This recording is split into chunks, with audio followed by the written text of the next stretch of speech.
Why am I running again? I'm running for a third term. Okay. And there are basically three reasons that I decided to run again.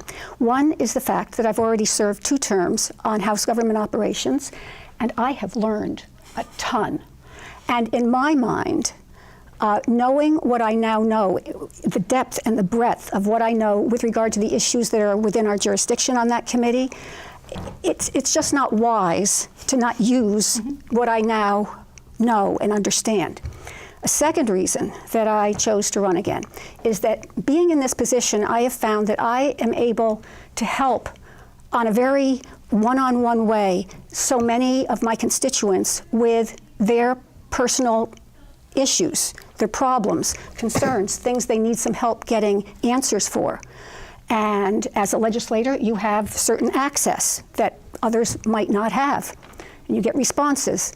Not right, but it sometimes happens that you get responses faster than others might. Third reason is that I still have issues that I feel very strongly about and hope to have influence on in the upcoming session. Issues within my committee's jurisdiction, as an example, and this is not prioritized, there's the matter of a whole array of policing issues, pension issues, ethics issues, and also campaign finance issues. Outside the jurisdiction of my committee, I'm particularly interested in trying to make some headway as it relates to some domestic violence language in statute. And I feel very deeply wanting to have an influence to ensure that our Clean Water Act moves forward in a healthy kind of way and that we do what we need to do to keep the Clean Water Fund with enough funds in it to make a difference. If we don't act appropriately this session, the Clean Water Fund has no money left. Okay, it's kind of dire. I hate to leave it at that point, but we're going to dive more into those issues. We'll have everybody have a chance to talk a little bit about them. So that's a great introduction. Thank you. Martin, tell us why you're running. Well, first of all, I'm delighted that Maida is running again because on her committee, they've lost, or not lost, 2 of the leaders, the co-chair and the chair, are not running again. So having her wealth of knowledge there is going to be great. And the same with Helen, who's, we're going to have a lot of turnover this year. So it's great to have some experienced legislators there, of which I am not one. I mean, I've had 1 term, but I don't consider myself experienced, and I have a ton to learn still. And that's one of the reasons why I am running, because it's a very interesting job. It's very engaging. It can be tedious and difficult at times, but I very much enjoyed the job. And I think that the state is facing some very important issues, and I'd like to bring my background of having been in law, an attorney, being on the school board, and just my pragmatic and thoughtful approach to looking and trying to resolve some of these issues. I was on the Judiciary Committee. I hope to be on that committee again in the upcoming session. And there are particular issues that I'm still very interested in advancing in that committee, including some criminal justice reform. I still believe that we have too many people who are incarcerated for different reasons, such as individuals who are eligible to get out, but there's not housing available for them.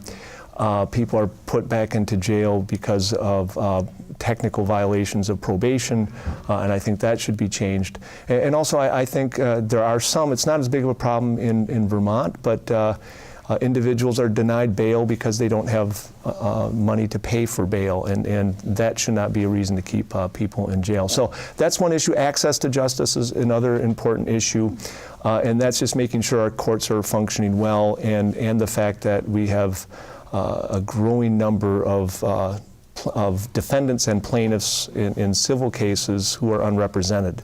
And we could talk a little bit more about that, because that's one of the initiatives I'm hoping to be involved in. Outside of that, there are other many important issues. Maida already mentioned some in the environmental area, dealing with making sure that the Clean Water Act is implemented and has money for implementation. Also, looking at issues of energy and climate change is important. There's a whole, it's interesting because there's probably a dozen issues that are very important that I'm going to follow, including trying to make sure we're providing for our most vulnerable citizens as well. That's part of access to justice, and that's kind of in the realm that I am. But there's more, but that's why. I mean, there's a lot of things that remain to be done, and I hope to contribute again next year and the following.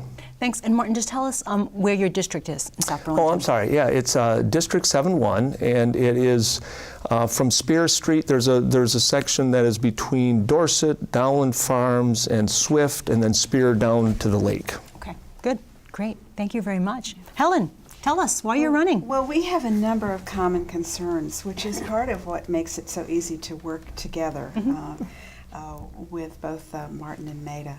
I'm Helen Head, and I represent District 7-3, which is the northwestern section of the city. I just have to stop you a second. I'm sorry, but your microphone's not on. I just realized. I apologize for that, everyone out there. All right. We're going to get that taken care of. Do I need to say that over? Why don't you, just to be sure, because I don't think that little thing will pick it up way over on the desk. Yeah. So if you need a hand with that, let us know. No, I'm good. Okay, I think perfect. I'm good. So yes, Sorry. I'm Helen Head. I represent District 7-3, which is northwestern South Burlington primarily. So the area close to UVM, going south down to Rice High School and off of Shelburne Road, and then moving east a bit to south of University Mall and the area, Twin Oaks and that area. Lots of condos in through there. So, and this is I'll be running for my 8th term. Wow, okay. Have been very pleased to be there and feel proud of many of the accomplishments that we've made, but there's still lots to learn and still much more to do. For most of my time, I've served on the General Housing and Military Affairs Committee, which I've chaired for the last decade, focusing on issues related to labor, workforce issues, housing, military affairs, alcohol, and issues that don't fit easily in other jurisdictions, in other committees. In fact, we've got some seemingly mundane kind of work to do this year around redrafting our alcohol statutes, but it's important nevertheless. And there's also continuation of some very important work that we've done over the last few years, focusing on making our workplaces family-friendly, looking at the minimum wage and whether or not it needs an increase. Many of us believe that it does. We have done some important work over this last year on ensuring that Vermonters have access to paid sick days, but there's also need to ensure that family leave is accessible to Vermonters. And I heard a story coming over here on the radio about how the military is moving in this direction and providing a great example to us, and something that we can learn from as we do more economic development work that's really sound and sustainable in the state, and ensure that it's done in a way that is positive for both employers and employees in the state. Affordable housing was mentioned by, I think, both, and that's been key. We've got a great model for developing it in the state, but we know how vital it is to fund it, because without affordable, safe housing, people risk losing their jobs, their health, and it's very hard on families. I think I forgot to mention that in building family-friendly workplaces, we also need to look at childcare, because we have a crisis in terms of affordability and access to childcare. I could go on about many of the environmental issues that we face, and certainly one of the housing issues has to do with corrections, as Martin mentioned.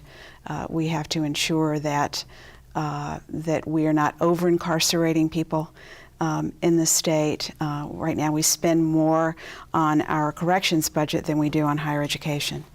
And that's extremely sad. we need to address that in our drug epidemic in the state. Okay. Now, are you all on different committees then? Did I pick that up? Yes. Yes, you are. Okay, good, good. That mixes it up a little, makes it a little more interesting, huh? Okay. But Makes